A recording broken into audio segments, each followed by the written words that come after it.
आज हम सुनते हैं हर छठ व्रत कथा सेकंड नंबर की यानी कि 2 नंबर की। सुमरी भवानी शंकर रही गणपति को सिर नाय, हल षष्ठी व्रत की कथा कहो पुराण विधि गाय। एक समय राजा युधिष्ठिर ने भगवान श्री कृष्ण से कहा कि आपने संसार की भलाई के लिए ही अवतार धारण किया है।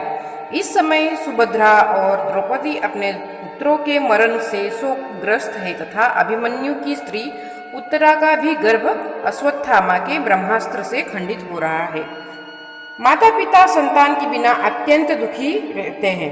अतः हे प्रभु, आप कोई ऐसा व्रत दान आदि उपाय बताए जिससे कि समस्त माता पिता संतान शोक से दुखी न हो और उनकी उत्तम दीर्घायु तथा स्वस्थ संतानें उत्पन्न हो। यह सुनकर भगवान कहने लगे कि हे राजन, मैं तुमको एक व्रत बतलाता हूँ जिसको नियम पूर्वक करने से खंडित गर्भ तक जीवन पा जाता है तथा संतानें दुखी नहीं होती है।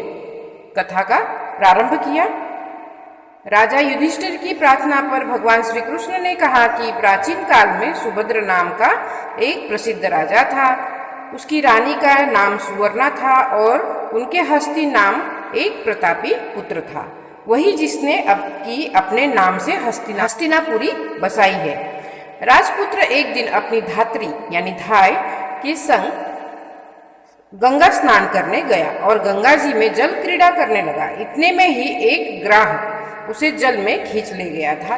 धात्री से यह सुनकर रानी सुवर्णा अत्यंत दुखी हुई और क्रोध में उसने धात्री के पुत्र को भी धधकती हुई भाड़ की अग्नि में डाल दिया। फिर राजा और रानी भी अपने अपने प्राण त्यागने को तैयार हो गए। वह धात्री भी अपने पुत्र शोक में एक निर्जन वन में चली गई और वहां एक सुनसान मंदिर में शिव पार्वती तथा गणेश जी की पूजा करने लगी। प्रतिदिन पूजन व ध्यान करने के बाद तृण, धान्य तथा महुआ खाया करती थी। भगवान बोले कि हे राजा युधिष्ठिर, इस प्रकार व्रत करते हुए उसके प्रताप से भाद्रपद मास की कृष्ण पक्ष की षष्ठी के दिन नगर में एक अद्भुत कौतुक हुआ कि धात्री का पुत्र अग्नि में से जीवित निकलता देखा गया। राजा रानी ने भी उस धात्री के पुत्र को भाड़ में से निकलते हुए देखा तो उनको बड़ा ही आश्चर्य हुआ। उन्होंने पंडितों से उसके जीवित बचे रहने का कारण पूछा। इसका रहस्य बताने के लिए शिवजी की आज्ञा से दुर्वासा ऋषि वहां आ पहुंचे। राजा ने दुर्वासा को आया जानकर उनकी अगवानी करके धात्री के पुत्र के जीवित निकलने का कारण पूछा। दुर्वासा ऋषि ने कहा कि हे राजन, उस धात्री ने वन में जाकर नियम पूर्वक अति भक्ति भाव से भगवान शिव जी, स्वामी कार्तिकेय, पार्वती जी एवं गणेश जी का ध्यान, पूजन, स्मरण इत्यादि श्रद्धा सहित करके नियम पूर्वक एक व्रत किया है। यह उसी व्रत का प्रभाव है जिसके कारण धात्री को पुत्र जीवित मिल गया। अतः आप भी वहां जाकर यह धार्मिक कर्म करें। श्री कृष्ण जी ने राजा युधिष्ठिर से कहा कि हे राजन, राजा और रानी ने दुर्वासा ऋषि को विदा कर दिया। तदुपरांत वे दोनों लड़के को साथ लेकर उसी धात्री के निवास स्थान वन को गए। वहां राजा, रानी तथा दुर्वासा ऋषि ने उस धात्री को भगवान शिव का कुश, पलाश, ढाक के नीचे अति श्रद्धा के साथ पूजन अर्चना करते हुए देखा। राजा ने धात्री को उसके पुत्र से मिला दिया। तब धात्री ने राजा को इस उत्तम व्रत के महात्म्य को सविस्तर बताया। उसने कहा कि हे राजन, जिस दिन से आपके भय से त्रस्त मैं यहाँ आई, मैंने केवल वायु का ही भोजन करते हुए भगवान शिव, कार्तिकेय, पार्वती जी एवं गणेश जी की पूजा की है। एक दिन आधी रात के समय स्वप्न में भगवान शिव ने मुझे दर्शन दिया और कहा कि तेरा पुत्र जीवित हो गया है, क्योंकि तूने हमारा व्रत एवं पूजन बड़ी श्रद्धा तथा भक्ति भाव से किया है। यदि तुम्हारी रानी भी इसी व्रत को विधि पूर्वक करे तो उसका पुत्र भी उसको जीवित मिल जाएगा तथा और भी बहुत से पुत्र उत्पन्न होंगे। भगवान श्री कृष्ण ने राजा युधिष्ठिर से कहा, राजन, भादों के महीने में कृष्ण पक्ष की षष्ठी को यह उत्तम व्रत करना चाहिए। उस दिन प्रातःकाल स्नान करके क्रोध, लोभ, मोह त्याग कर व्रत का नियम पूर्वक संकल्प लेना चाहिए। जब तक व्रती रहे किसी जीव की भी हिंसा न करे।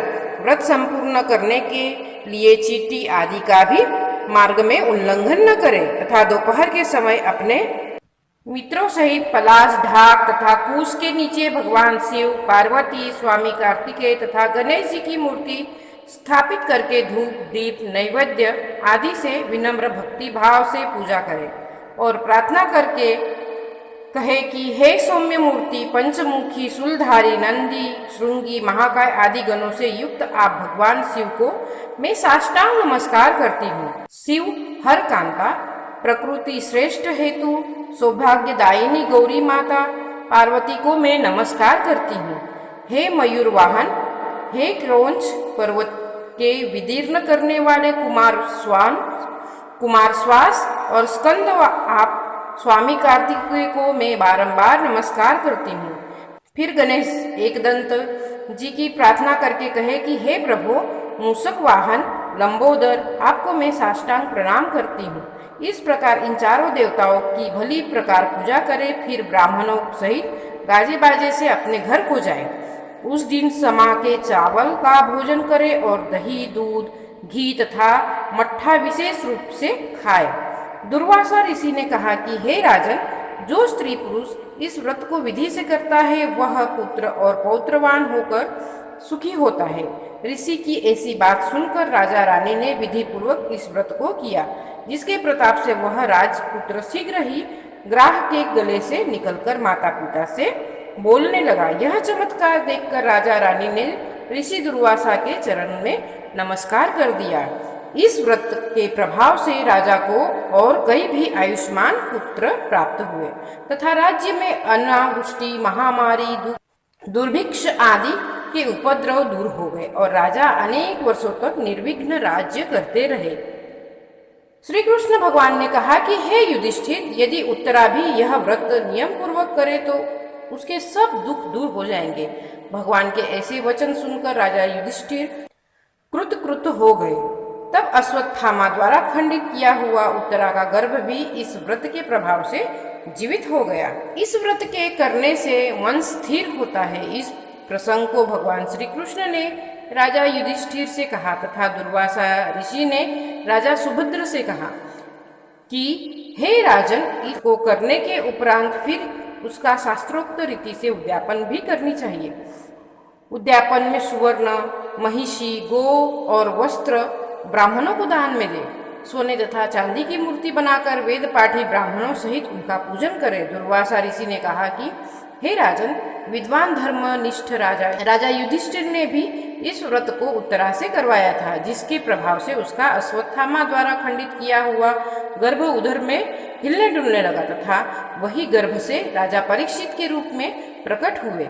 इस प्रकार से जो कोई मनुष्य यह उत्तम व्रत करते हैं उनके सब कार्य सिद्ध होते, पुत्र पौत्र की प्राप्ति होती है तथा सूर्य लोक में उनकी पूजा की जाती है। तो यह रही हमारी दूसरी कथा। आशा करती हूँ कि आप लोगों को यह कथा जरूर उपयोगी होगी। हल षष्ठी में आपकी माताओं बहनों को जरूर उपयोगी होगी। अगर उपयोगी होती है तो मिलते हैं अगले वीडियो में।